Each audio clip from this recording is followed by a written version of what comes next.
Hey guys, welcome to another episode of the Achieve More podcast. My name is Anthony, and with me as always, I have my co-host Michael. And today I'm really excited because we have a special guest. We have Scott with us, who has done just a tremendous amount in his life, as we're going to get into in this episode.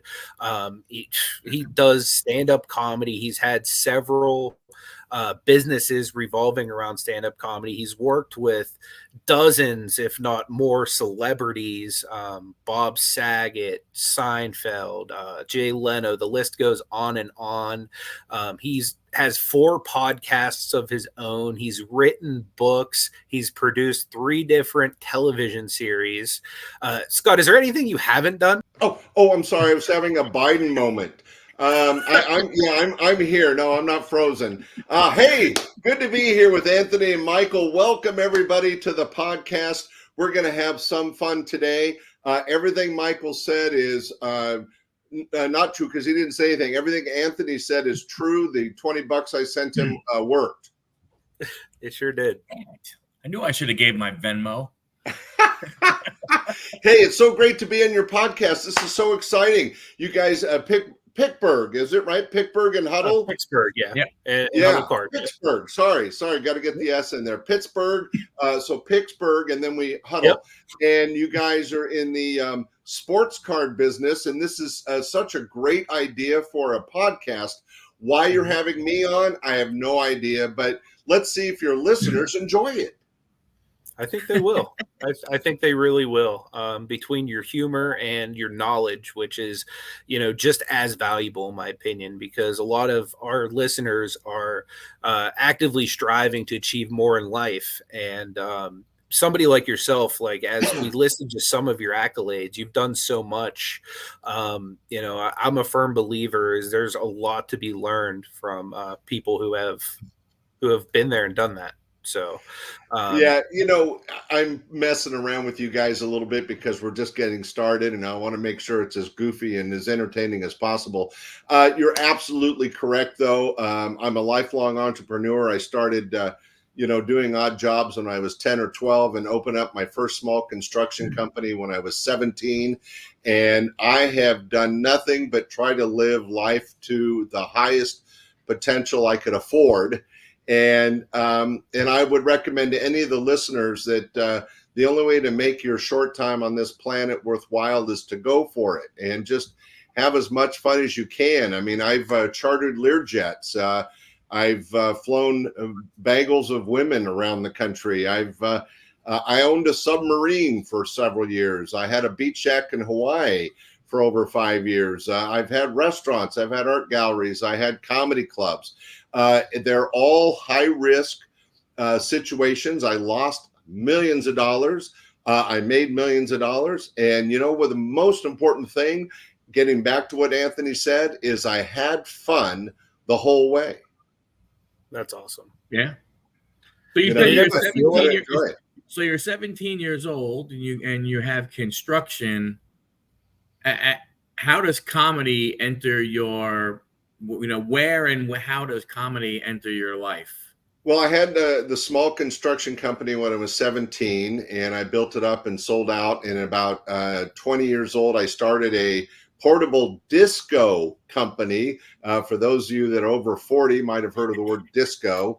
And I did that for a couple of years. But then I was in the very exciting business of life insurance sales. And I went down to LA on vacation, and my dad, who had a great sense of humor, said, "You got to go to this place. It's called the Comedy Store." And they had a little satellite room over by UCLA. And I took my then girlfriend, soon to be wife, soon to be ex-wife, over to the club. And we saw Dave Coulier, Sandra Bernhardt, George Wallace, and a few other acts. And I was like, man, this would be so great in Sacramento, my hometown, Central California, that I drove back from LA with my head just spinning, got home and went bankrupt and got out of the business and negotiated, learned as much as I can about the industry. It's always important to learn by talking to others before you open a business. And that's what I did. I talked to a lot of people in the industry. But then On a wish and a prayer, I opened my comedy club in August of 1980, before you guys were born. And the opening act, making $150 for a week of work, was Gary Shandling, who you may remember from the Gary Shandling Show, the Larry Sanders Show, and many movies.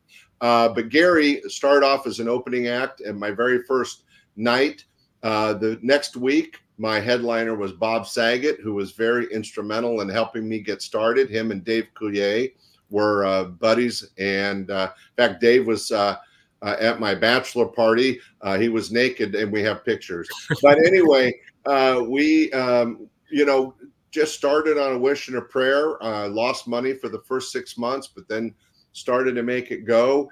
And that was in 1980.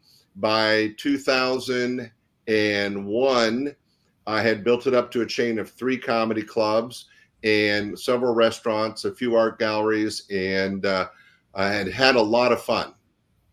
That's really awesome. That's really what made you get into the other stuff like the art galleries and here's the thing, and I was kind of relating to it earlier with your audience, is that when you have that entrepreneurial spirit, you have that kind of thrill for life, much like you guys and your sports cards. I mean, you guys love sports, you love collecting, you have knowledge and interest in the cards, which, have gone up and down in value. There's been times that you've made money, there's been times you've lost money, right?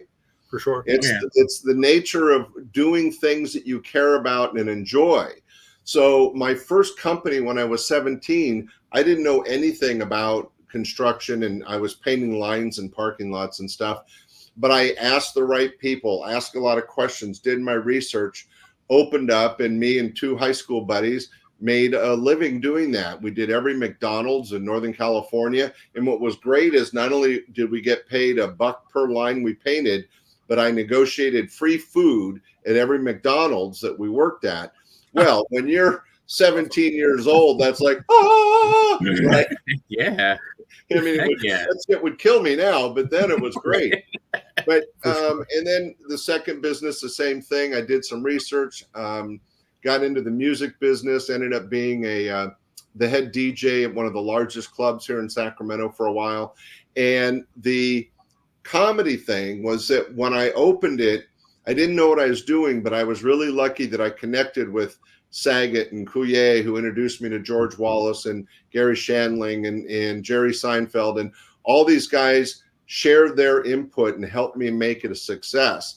Getting back to the basic of your question is that once I was doing something I really loved, which was producing comedy shows, it was the 80s. I made a ton of money.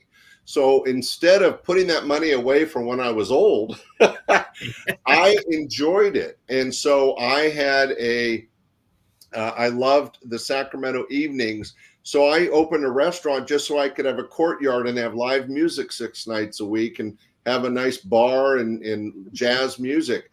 And then I have a secret barbecue sauce recipe. So I opened up a barbecue restaurant called Sticky Fingers. And awesome. Again, it was just, I had the money and I had that entrepreneurial spirit that I wanted to do things that I thought would be fun and make more money. But sometimes it gets out of control. I became a part owner of a company called Snuba. Now, if anybody travels around the world, you've seen Snuba. It's in 150 locations all around the world. It's basically underwater snorkeling. And I'm one of the original owners of that company. Well, that company started building tourist submarines, and they asked me to fly to Honolulu to help them launch their first tourist submarine called the Nautilus 1. And I thought it was so cool, I bought Nautilus 3. So I had a submarine, and I put it in Monterey, California, and lost my ass. It was a huge financial loss, big mistake, but I loved it. I mean, I owned a submarine. I got to drive it. I got to work with the tourists. Monterey is a beautiful bay, one of the deepest bays in the West Coast, and it was just incredible. And then the opportunity came to buy a beach shack in Hawaii. Well, I'm about 26 years old and single. how fun would it be to hang out on a beach in Hawaii and help all the girls in their bikinis? Yeah. Heck yeah. I'm not saying I made good financial risk for the right reasons. Yeah. But it was fun. I was going to say, it sounds like you had a lot of fun. Yeah, and it was a business. So there was the opportunity to make money. Even the submarine, even though it failed, and it failed because we put it in Monterey, the water was too cold and we had a problem with algae bloom, and we had to pay a scuba diver to stay along and keep the windows clean so the tourists could see the otters and the sea lions and all the pelagic life. But it failed. But the point was it could have been a huge success. Ended up selling that submarine to the Wrigley Gum family, and they're still operating it out of Catalina Island. So if you go to Catalina, which is off of Los Angeles, you'll see my submarine. Oh, wow. That's really cool. Yeah, and my girlfriend's actually from that area, so maybe we'll make it a point to actually go and do that. There you go. It's a great way to experience the ocean. I mean, I'm a scuba diver, and I love being under the water and interacting with the sea life and seeing some amazing things. But you know, just like opening a business, it's high risk. Scuba diving, you know, I've petted sharks and I've gone through caves and gotten stuck in things, and you know, it's really dangerous, but that's part of the trade-off to what's fun. And of course, if I had died scuba diving or something like that, maybe it would have been less fun. But it was, you know, it's choosing to do the things that excite you and bring entertainment and happiness to your life. And for me, that's opening a business and interacting with the public and doing customer service. I've employed thousands of people over the years and trained them. And, you know, I find some joy in that. But going back to the comedy, getting into comedy and working with people like Jay Leno and Jerry Seinfeld and Paula Poundstone had obviously many rewards. I produced many shows that was really fun for me.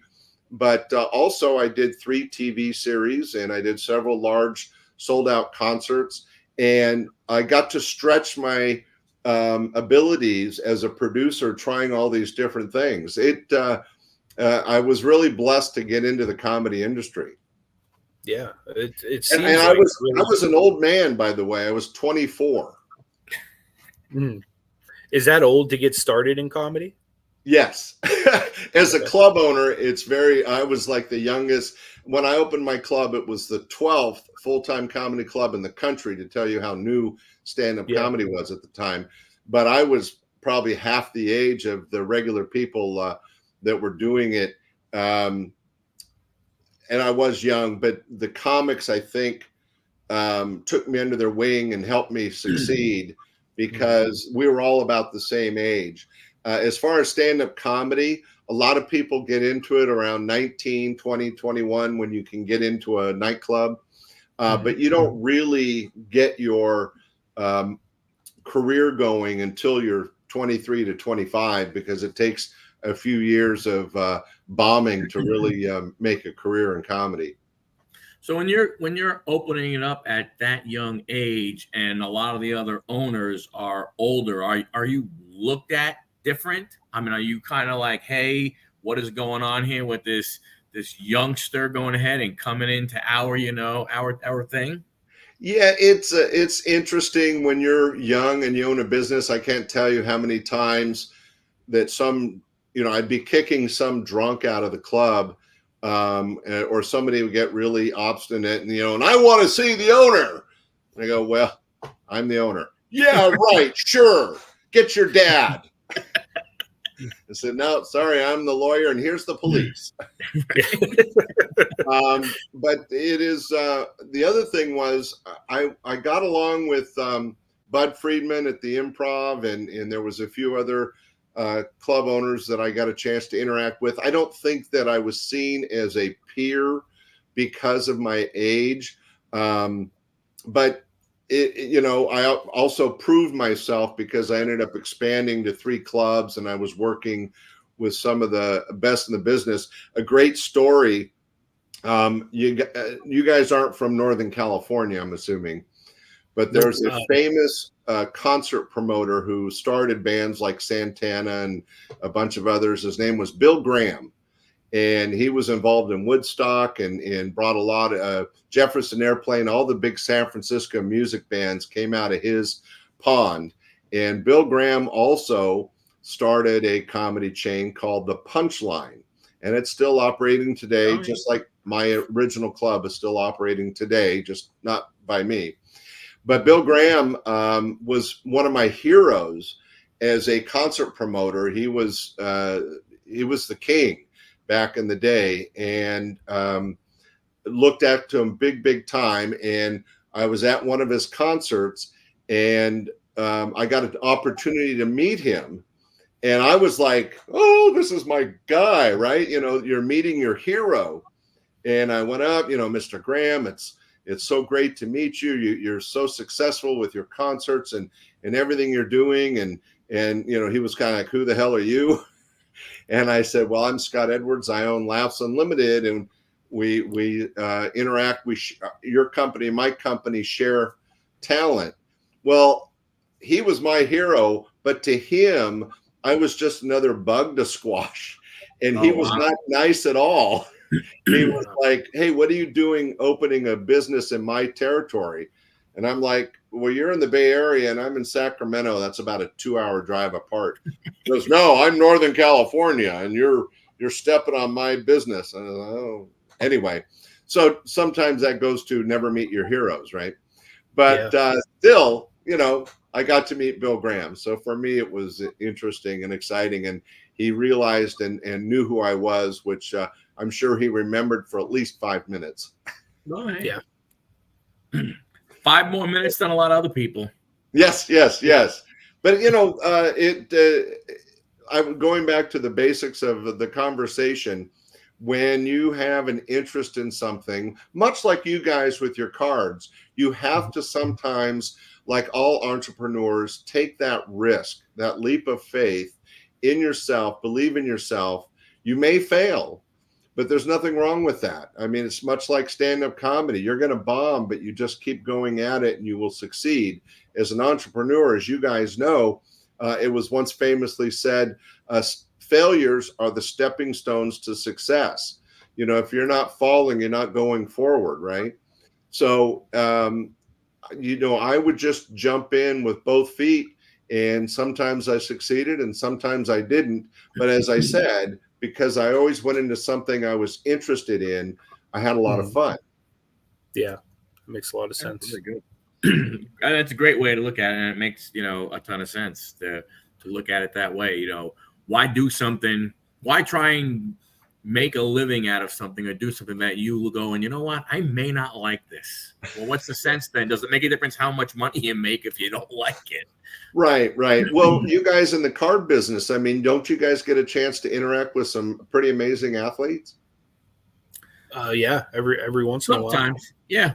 Don't you do shows and bring in the guys to sign cards and stuff? That's what I would do. Yeah, there's a big show actually at the end of this month in Cleveland. It's called the National. It's kind of like the big Super Bowl of card shows, and there's all kinds of crazy autograph guests coming out for this, which is going to be really cool.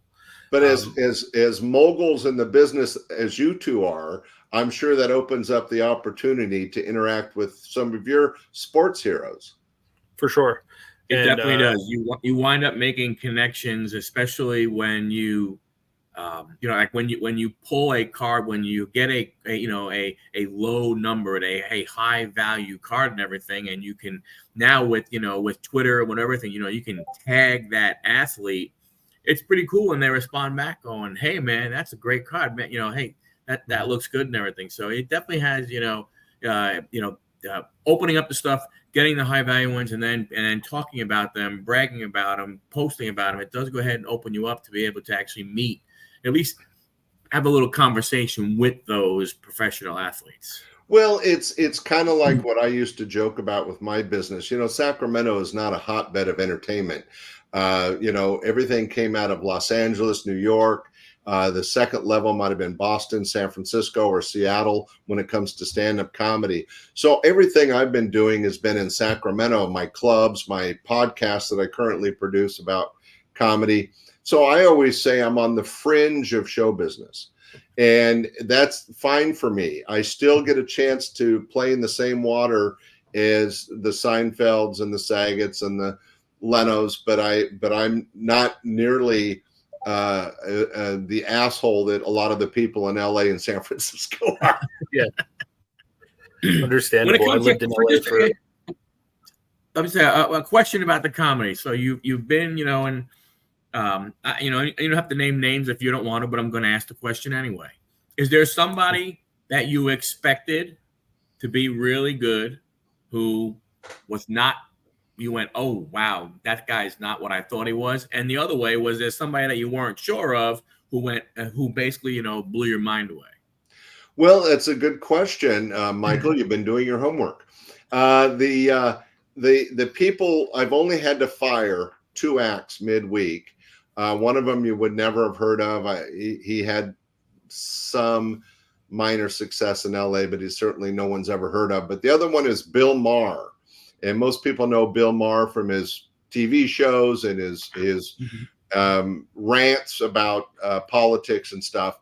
Well, Bill Maher was just getting started. He was working my club, and it was like a quiet Wednesday night, maybe 50 people in the audience.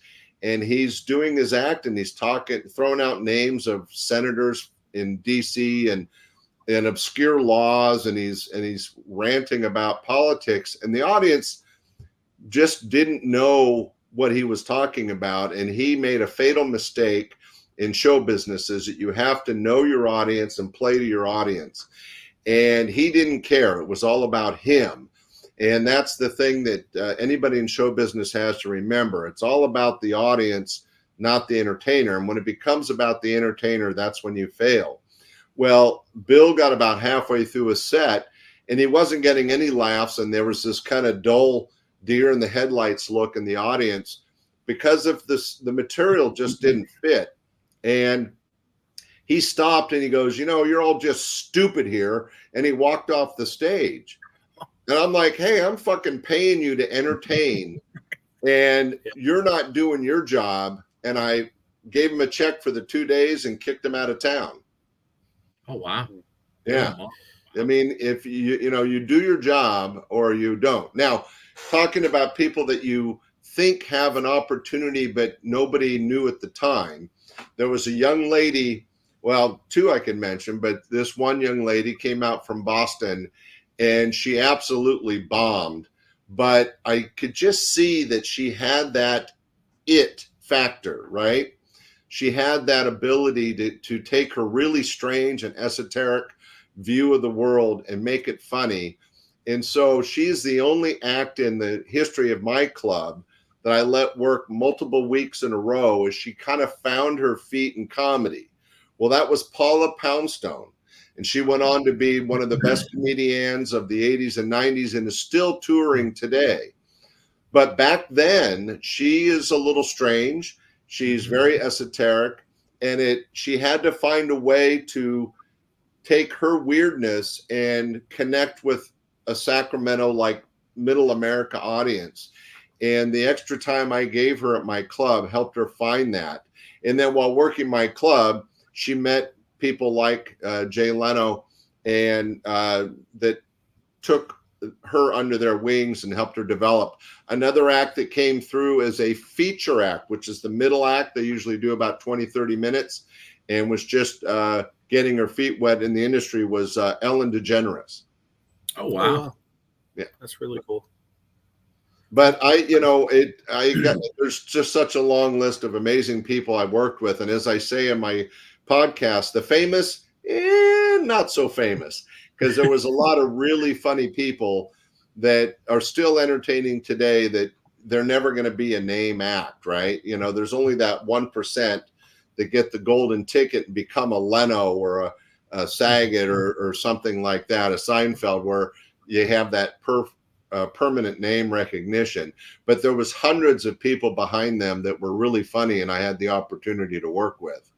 So what's been the most interesting person, Anthony, that you got to work with in the card business?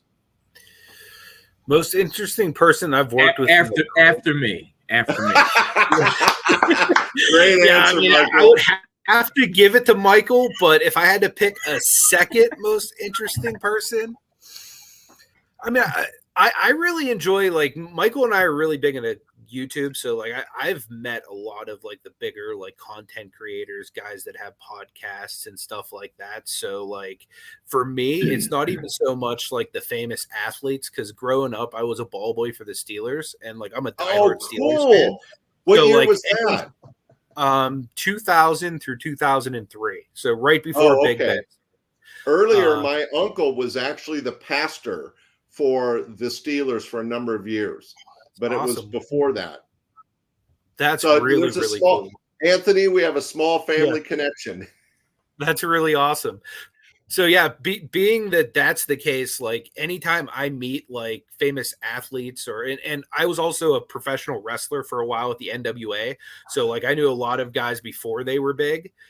So because of that, I'm more excited to meet guys like you, Scott, in person than I am like to meet like people I watch like play football or anything else, just because Anthony, you're not just a pretty face. I can't believe it. You've got this great show business history. Congratulations. Thanks. And now I don't have to wear spandex. You ought to try. Yeah, I'm moving up in the world. That's exactly why I didn't get into wrestling. I look bad in spandex. Trust me, I didn't look too good. I was wrestling at like 340 to 350, so it was not a pretty sight. Wow. But still, that's, what's interesting is I always encourage people to try stand-up comedy, do an open mic, get on stage once or twice and bomb, but give it a shot, because you learn a lot about yourself when you have to get up in front of a bunch of strangers and get their attention and try to entertain them. And as a wrestler, you're entertaining groups of people that aren't your family and friends, right? So that is a part of show business, and I think that helps build character. Now, Michael, I've heard about your one-time shot as a strip tease artist, but is there other things that have brought excitement to your life? Yes, my wife and 3 children. Oh, very nice. That's good. We're all impressed you got it up 3 times. Yeah, that's it. Well, hey, 3 times was the charm. The third one's the charm. That's my son. Oh, that's awesome. Congratulations. Being a parent is an easy job to get, but not a hard one to keep and do well. Yeah, that's right. Yeah.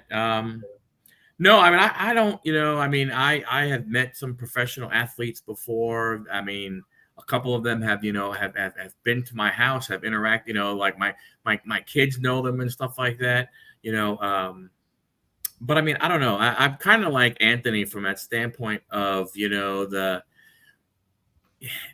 around to meet the other people, that you don't normally get a chance, that, in other areas, I don't normally get a chance to meet, like that's why we started doing this new podcast, because, we had a podcast before this one that, like we told you before, where, we had to stop because of Anthony's job. So, with time constraints and stuff like that, we started this one and everything. And we just, it's just like talking to people, successful, like I said, but for me, I mean, I really haven't met any famous people. I haven't really, done anything. No, but you're best buddies with Anthony, and he's famous in spandex. He is. But there's a real truth to that, Michael, that my podcast is all about stand-up comics, the famous and not so famous. Many no one's ever heard of, but they're really, really funny. But also the other aspect of my podcast, stand-up comedy, your host and MC, is I interview people from the industry. So I've interviewed other club owners, booking agents, other types of talent other than stand-up comedy, authors, and different aspects of the industry. And I think that it helps round out your opinion of that industry. In other words, if you are interested in baseball, don't just go talk to a ball player, talk to the coach, talk to the guy that runs the stadium, talk to the guys that sell the popcorn, because it's all part of the game. Yep. And that's what we did with our other podcast. We would have, card store owners. We had, we share a love of wrestling. We've had wrestling promoters. So we had, all different, type of things. And I must say, Anthony, we did, we do know of Billy Graham, but we just know a different one. It's called Superstar Billy Graham, professional wrestler. So we knew. Is there a Bill of Graham professional wrestler or Billy Graham the preacher? What? I know that one too. Yeah, we know that one too. A lot of because Grahams out there. Yeah, Billy Graham and spandex, boy, that would send people straight to hell. Yeah, definitely. I don't think anybody would have stayed for the altar call for that one. That's for sure. So you've done a lot of your stuff in Sacramento. Have you, when you were doing your businesses and stuff, did you consider going ahead and expanding in other parts of either Northern California, Southern California, or other states or anything? Or was it important for you to stay in Sacramento? When I opened my third comedy club, I did it in a town south of here called Stockton. There's a nice university there and a law school there. And I thought, oh, that's perfect. It's out of town, but it's still close enough to get to. But even that was a challenge. It was about an hour and 20 minutes away, and it was difficult, managing the staff and making sure the shows were right, making the club a success. I kept it open 5 years, but then it was basically a loser. The people of Stockton, there's the rich and the poor. And the rich go to San Francisco and Sacramento for their entertainment, and the poor don't go anywhere, and they don't go out. So it was not the best location. So I learned fairly early on, Michael, that I prefer to have businesses where I can oversee and kind of manage them. So even though I had restaurants and art galleries and the comedy clubs, and I had people running them, managers running them, I was still there as the CEO to oversee all the businesses and how they ran day to day. Now in Sacramento, we have a tourist area called Old Sacramento. It was based on the 1800s when Sacramento was a gold rush town. And we're right on the Sacramento River. So that's all the goods would go in and out. It was a big time town in the 1800s. And that tourist area, at one point, I was managing about 15 to 20% of the whole tourist area because of my different businesses. But they were all within walking distance. So I could introduce a comic on stage, go across the street and check on one restaurant, go across the alleyway and check on my art gallery, go check on my other restaurant another block away, and be back in time to introduce the next act.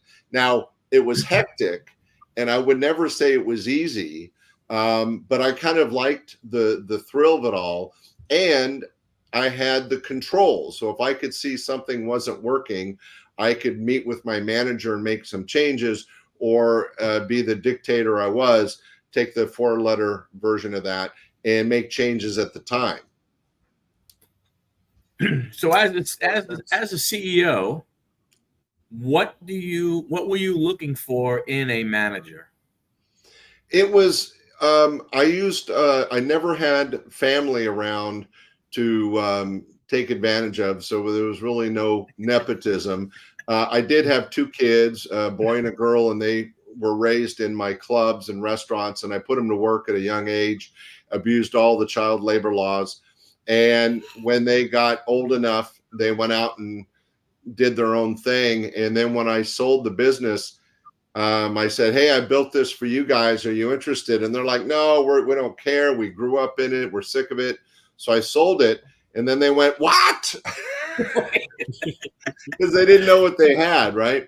But to get to your question, a good manager is somebody that understands the vision of the owner, takes the time to listen and understand the vision of the owner. And then, the owner has to trust them to run it the cleanest, most profitable way possible, but with my vision in mind. Does that make sense? Yep. So I would say I would go in and run a business, a restaurant or an art gallery. I would run it for a few weeks or a few months and be there every day. And then I'd have somebody at my side and they go, this is how you deal with this. This is the customer service. This is how you deal with ordering, whatever aspects. This is how I want it done. And then they hopefully learn that. And then I could leave and they could stay and do it in my vision, but I trusted them to do it their way. So does that make sense? It's kind of like you're sharing your vision, but you have to trust them to make good decisions, because when you own a business, as you guys both know, things happen where you have to make a decision right away, and you're not always going to be right. And there were times that my managers made mistakes, but that again is part of the learning process. I made lots of mistakes and cost myself lots of money, but I learned from each mistake. Now, if I made the same mistake over and over and over, that's my bad, right? And if an employee made the same mistake over and over, guess what? They're out of there. So, you just have to be willing to focus on the needs of the customers. That's how you keep your clients coming back. That's how you make money. Customer service is king. And then you have to just be diligent and on top of things.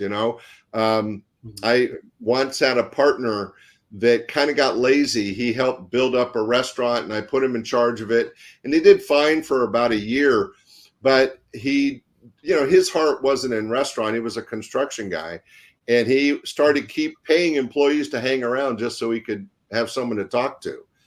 And I finally said, you can't do that. And he goes, oh, okay. But then he kind of kept doing it, and he was a full-on partner, and I fired him. I bought him out, and that wasn't cheap, but it was not good business for the employees or for the business to have a manager say, stay on the clock and let's just sit around and have a beer or shoot the shit or whatever. That's not good business. Yeah, for sure. But anyway, I was considered quite the jerk for firing him, but to me, business first. I know that's not always a pleasurable way. People think it's funny as an entrepreneur. I don't know what you guys are like. A lot of people out there, especially in this quasi woke society, luckily it's kind of fading, but it's the people that come first. And in reality, in business, that's not true. What comes first is the business, because if the business doesn't succeed, then you don't have the jobs for all your employees and the money to keep that business going. So customer service is king, but you have to, make hard decisions sometimes, and the business is what has to survive. I'm sorry. Should I get off the soapbox? We could talk about something more fun. No. I mean, it makes a lot of sense.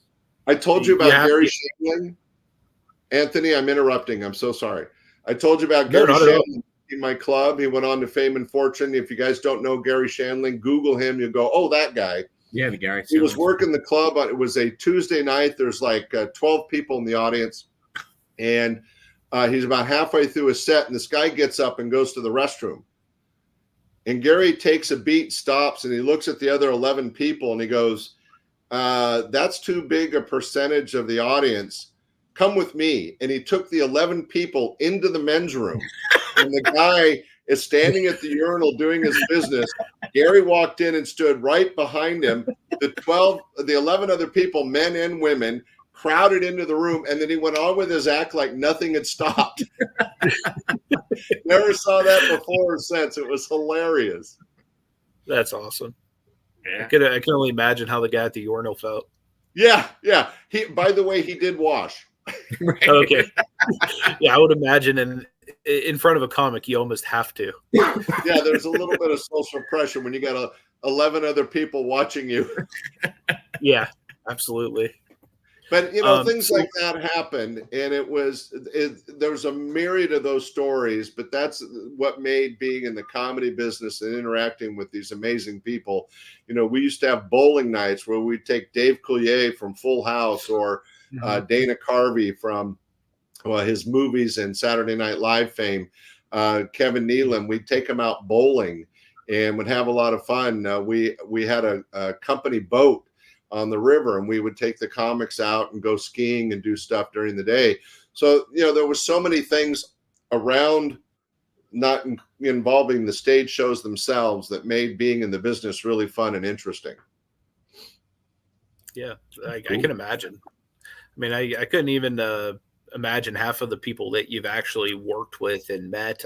Do you have a favorite out of everyone that you've ever kind of encountered? Well, of course, you can't really pick a favorite because I worked with magicians like Larry Wilson, who was the Comic Magician of the Year just a couple of years ago, Harry Anderson from Night Court, Oh, wow. and Cheers. I had a famous ventriloquist like Dave Strassman, who's a huge celebrity in Australia. He started off in my club.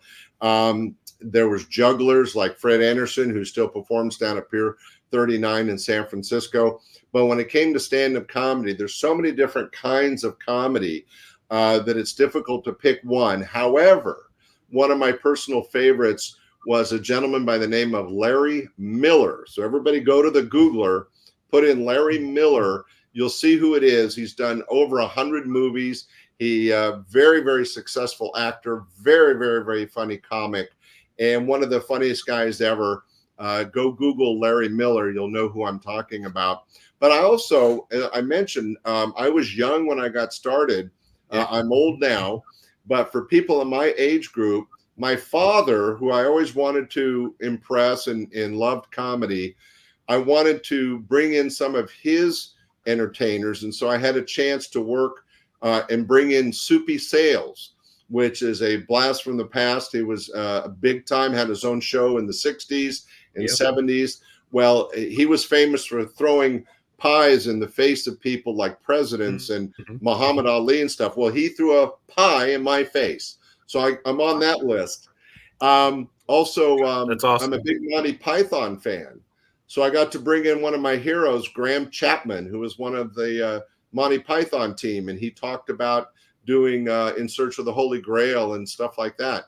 Fawlty Towers. Pat Paulson was a personal favorite of my father's. He was from the Smothers Brothers Comedy Hour. He ran for president a couple times. Very funny old comic. We became really good friends. He worked for us a lot.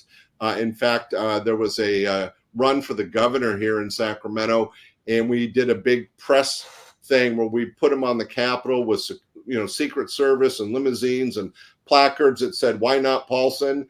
and pretended he was running for governor. So, we've had a lot of fun and had a lot of great people come through the clubs, and each and every one was a fun story.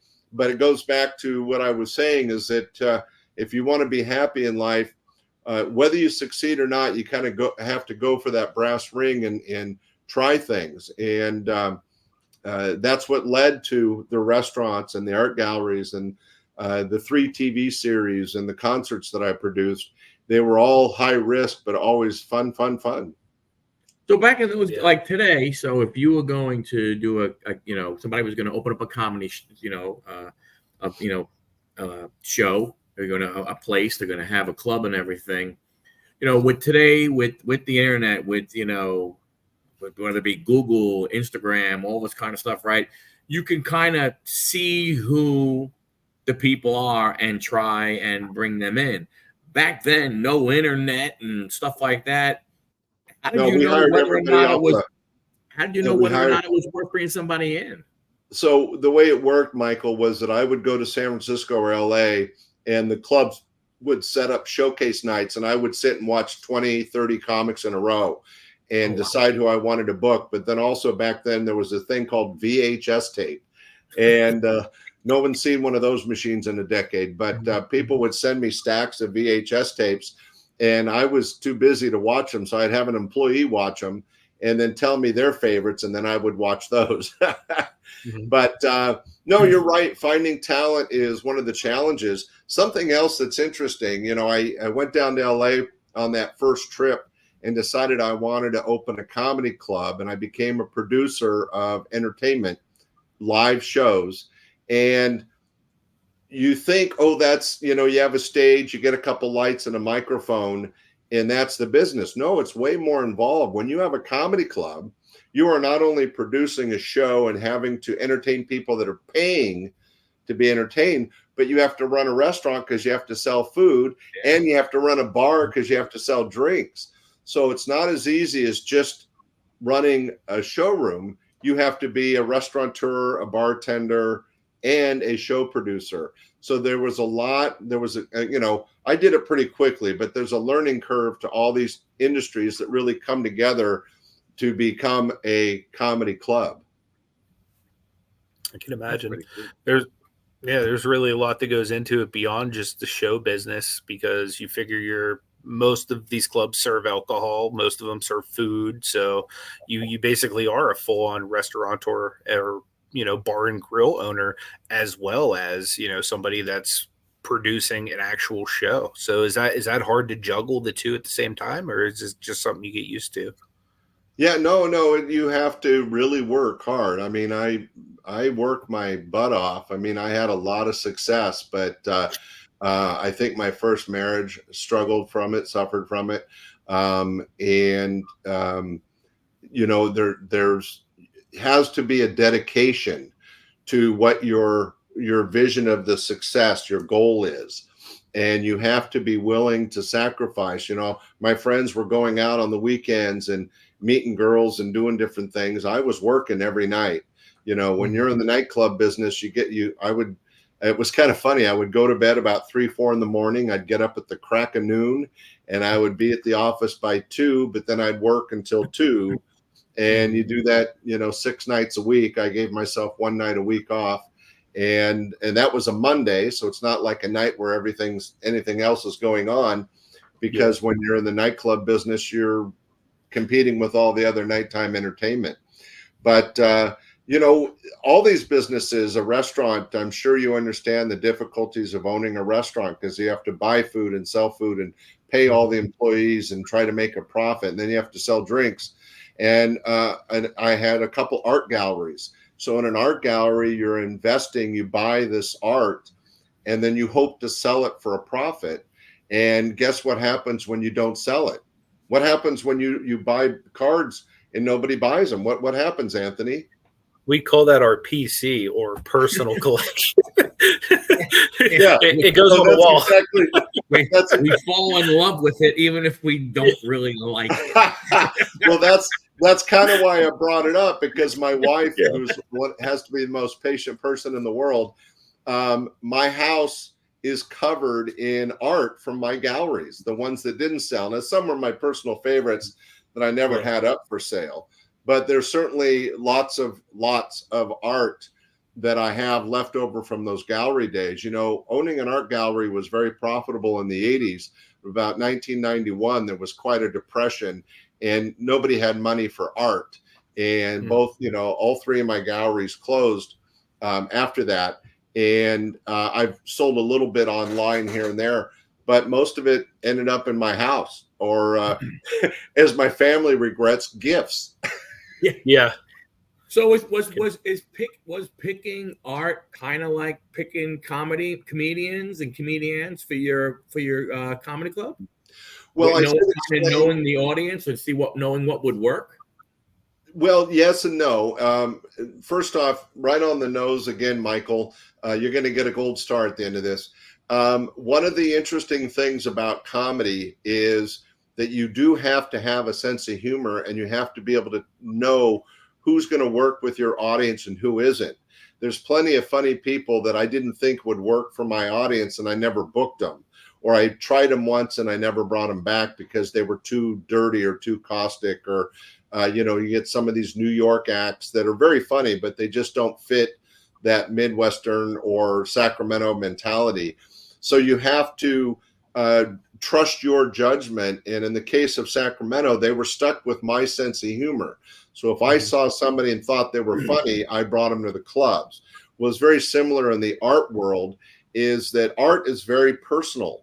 3 people could look at a painting and see 3 different things, and one person could absolutely love it and one could absolutely hate it.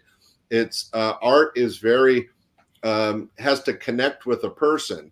So the art that I always had in my galleries was something that I appreciated, that I thought was beautiful, that I thought brought back a memory to me, and so I thought it would work for others. Now, that being said, I should explain, Anthony and Michael, that I was in the animation business. So I wrote a book on animation back in the 80s, and I opened one of the first art galleries that specialized in animation cells. We're talking Bugs Bunny, Mickey Mouse, Porky Pig, the original cells that were used to make cartoons, 24 per second to make a live action cartoon. And those cells were a collectible. Nobody knew about them in the early 80s. They became a hot collectible by the late 80s, and they're still being collected out there today. But I was one of the first in that. And I'm very lucky to own some very rare and unique pieces of animation. And because I wrote the book, just like you guys in the card business, it opens up doors for you, right? So because I wrote the book and I was writing the book and I had one of the few galleries that dealt in animation, I was given a private tour by Dave Smith, the official archivist of the Disney Studios. And I got a personal tour of the Disney archives and actually got a hold of an original cell from Steamboat Willie. So, that was a real thrill for me, but it was all because I was interested in animation and had the gallery and wrote a book. Anthony, did something similar happen to you? Nobody, huge Disney guy. Oh, I love it. And his girlfriend. Yeah. Well, sometime I'll have you over, Anthony. I have a hand-carved solid wood Mickey Mouse that's 6 foot tall. It's one of 6 in the world. And I have number 6, but it was Disneyland, 2 children's hospitals, Michael Jackson, and me. Wow. That's awesome. Yeah. If you ever saw the special about Jackson and Neverland, you'll see his Mickey Mouse. I have the same thing in my foyer. Wow. That's incredible. That's really cool. It's really cool, man. I'm a big Disney guy. I got stuff that Anthony, you and I will have to talk. Oh yeah. 100%. Yeah, I love Disney stuff. I mean, you one of your favorite cards is what? Yeah, I actually have the Walt Disney Mickey Mouse rookie card. It's a 1931 card, came out of a cigarette pack. No way. See, that would be cool. My oldest stuff is I have some original pencil drawings from 1928 of Mickey Mouse and some model sheets from the early 30s of Goofy and Pluto and Mickey. That if you understand animation, you know what a model sheet is. And then Michael, for the uneducated, animation starts with a drawing. Actually, it starts with a model sheet, then they do a drawing, and then they do the cell, and then they shoot it, and that's what becomes the cartoon. But it's all these different stages, and it's really an interesting industry. It's interesting. And I wrote a book that's still out there. Yeah. By the way, if you go to eBay and put in Cell Magic, CEL Magic, I wrote that in the 80s. It's all about animation. I have a copy here somewhere. Nice. What drew? I mean, was it your love of Disney and cartoons that drew you to that art? Well, it's interesting because the three of us all like to collect. Okay, I love to collect art. I love to collect animation, and I was introduced to animation by a good stand-up comic. His name's Bruce Babyman Baum. Very, very funny guy out of Los Angeles. He actually had a hit song called Marty Feldman Eyes that went international. But he was into animation, and he got me into it. And growing up with Warner Brothers and Disney cartoons, I loved animation. And he taught me about the cells and the artwork. But for him, it was just he would collect a few things here and there. Me being an entrepreneur and loving it, just like you guys, what did I do? I went over the top. I didn't just collect them for myself. I started buying hundreds, if not thousands of pieces, and then I opened a gallery and sold them. Mm-hmm. And what do you do when you're in the business? You cherry pick the best for yourself. Oh, yeah. Right? 100%. Yes, you do. Yep. Yeah, you guys know about Tinkerbell from Peter Pan? Mm-hmm. Yeah. I have an actual cell. You remember the scene where she's stuck in the drawer and she has to break out and she's pissed at Peter and she comes out looking very pouty. I have that actual cell with the wings, which is really rare because the wings were a special effect and were done separately from the animated character. But I have that cell with the wings as she's just coming out of the drawer. It's beautiful. That's awesome. Really cool. That's really awesome. Yeah. We've gone down a tangent here. Your audience is going to have no clue what we're talking about. That's okay. I think most of our audience is into collectibles anyway, so we're in luck there. Well, but I do have I'm good. Go ahead. Sorry, I don't mean to interrupt. I was just gonna say I have a couple other questions for you that don't revolve around collectibles. Actually, we have a few segments that we do towards the end of every podcast. The first one is called No Dumb Questions. We take an online question from social media, and this one. Sometimes they're funny, sometimes they're not. This one is not, unfortunately. But the question is, how do I know if I'm funny? Like, is somebody that's interested in potentially pursuing a career in comedy, how does one actually determine if they're funny? Because I'll say, like, I consider myself to be funny, but am I funny enough to stand on a stage and get like consistent laughs? Probably not. But how does one determine? Yeah. So how do you know if you're funny? Well, first off, you would think that most funny people are funny in their family and they're funny with their friends. That's a good start. But there's people that are just introverts, and stand-up comedy is their way to come out of their shell. And like I said earlier in this conversation, get up on stage and give it a shot once or twice and just do 2 or 3 minutes. That's a long time on stage. And the other thing is, don't worry about being joke. Talk about yourself in a funny way. People, that's a great way to connect with an audience. It's all about connecting with strangers. And so you want to talk about stuff that everybody can relate to. That's why Jerry Seinfeld and Jay Leno are still funny today, because they talk about driving in a car or going shopping or being in an airplane, everything people can relate to. And that's kind of one of the secrets that people miss. But I encourage everybody to give it a shot.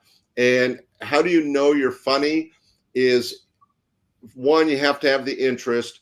Two, you want to be able to write an idea down that's funny to you in the hopes that it's going to be funny to everybody else.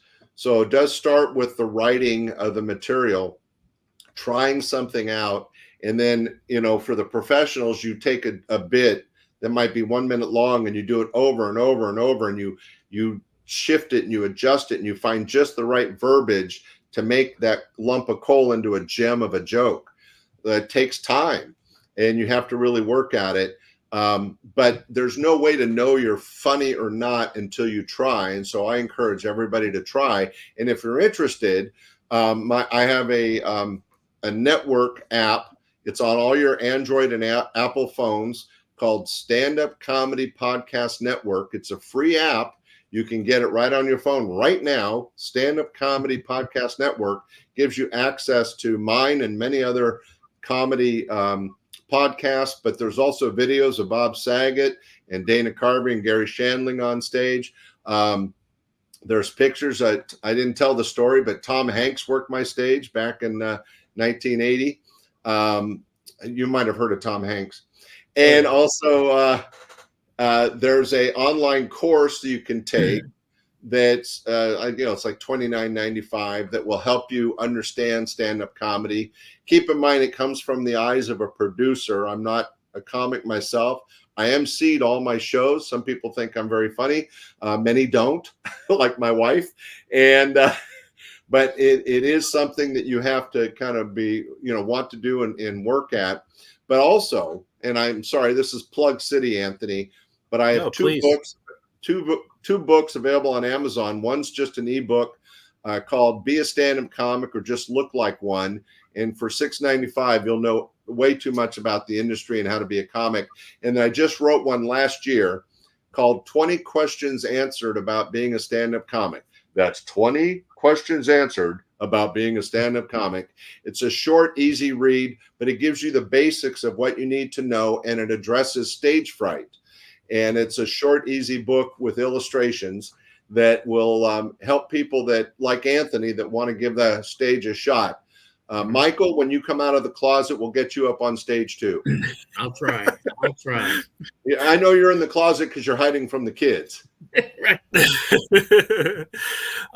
Now, let me ask you this. Do you have any tips besides what's obviously in your book, but just any like really quick tips you could give Well, for the somebody biggest that mistake is that people balancing? make is they put too much pressure on themselves that they're going to get a laugh at every joke. Be prepared to bomb. It's okay. Some of the biggest names in the industry started off by bombing. Robin Williams talks about it in his bio. It's part of the industry, so don't be afraid to bomb. When you get on stage, you don't have to. You don't want to look in the lights because you'll go blind, and you don't necessarily have to look right at the people if that makes you nervous. There's this gap right between the heads of the people and the bright lights that people should look at, where it makes it less intimidating because you're not seeing the people looking at you, right? And then the last thing is, don't try to necessarily, I mentioned this a few minutes ago, write something crazy and imaginative right off the bat. Talk about yourself. I have Dickie Doo, sir.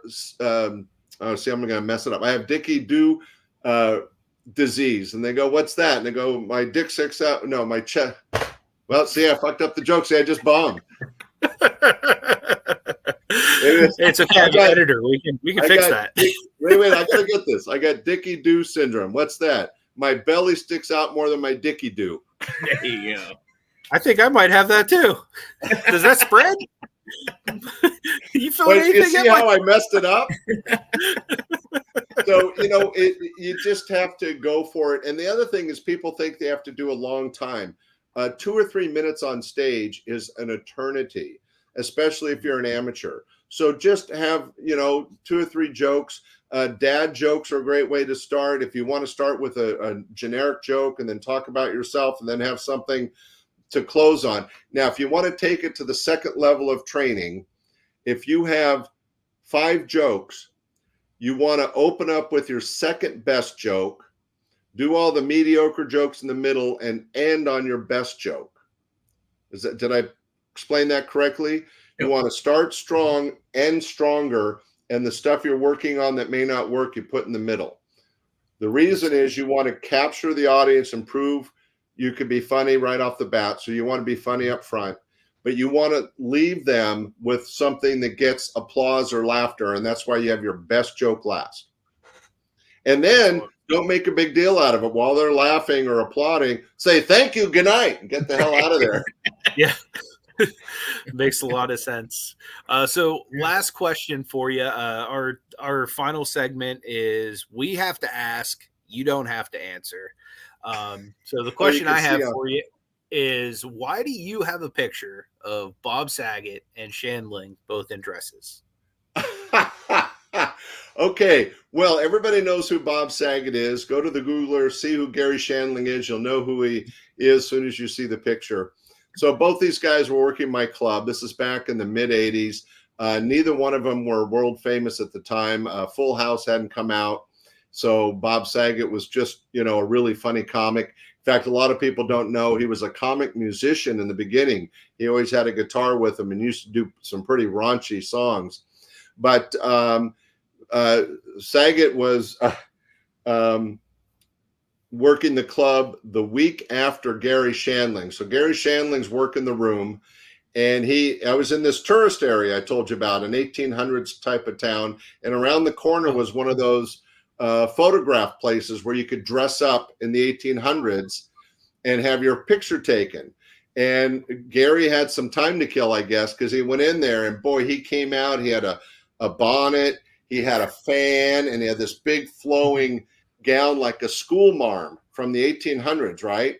And he posed, and he had the picture taken, and I was so blessed. He autographed it to me, to my friend Scott. I think of you late at night, and gave me that as a gift. And I framed it and put it up on the wall. I mean, it was one of the best gifts I ever got. And I was so proud of it. It was right there on the wall with all the 8x10s of the comics. Well, Saget came in the next week, and he saw this, and he didn't want to be outdone. So he went over to the photo place, and he really did it. He had a bustier and some lace and this kind of another really frilly thing. And he did a little bit more sexy pose, and he gave it to me as a gift, and he autographed it to me as well. And for the next 15 years, those two pictures were up on the wall side by side in my club. It was such an honor that they thought of me to do that. But the end of the story is that basically Bob Saget didn't want to be outdone or outgirlied by Gary Shandling. That's really cool. Yeah, it was really a nice gift and really thoughtful, and was a main part of the decoration of the club for years. It was amazing. But just like this podcast, 1 in a million, lots of fun. Hopefully your audience was entertained and got some giggles out of it. And you guys are on the right track. If you talk, get out of the card room a little bit and talk about other industries and other fun things on top of how fun it is to collect sports cards, you're going to go far. Yeah, we're trying. Really appreciate that, Scott. Before we let you go, if you could just let people know where they can follow you, anything social media or business-wise you'd like to share, please feel free. Well, I don't like to do blatant plugs, but my podcast, Stand-Up Comedy or Host and MC, is been out there for 5 years, has got over 160,000 downloads. It's got some great comedy, some great interviews. If you get a chance, check it out. That's the one that runs 40 minutes to an hour. I do a short form comedy, stand-up comedy show, Comedy Appetizers. Everything's about 5-6 minutes, and it's just pure stand-up comedy. Comedy Appetizers. And then I already mentioned my podcast network, the Stand-Up Comedy Podcast Network. It's a free app and a website, but get the app, why not? And you'll have all the stand-up comedy at your fingertips, including blogs, videos, a comedy course, and lots of really good podcasts. And then I have my books for sale on Amazon. And you could also go to scottscomedystuff.com. Yes, scottscomedystuff.com is true.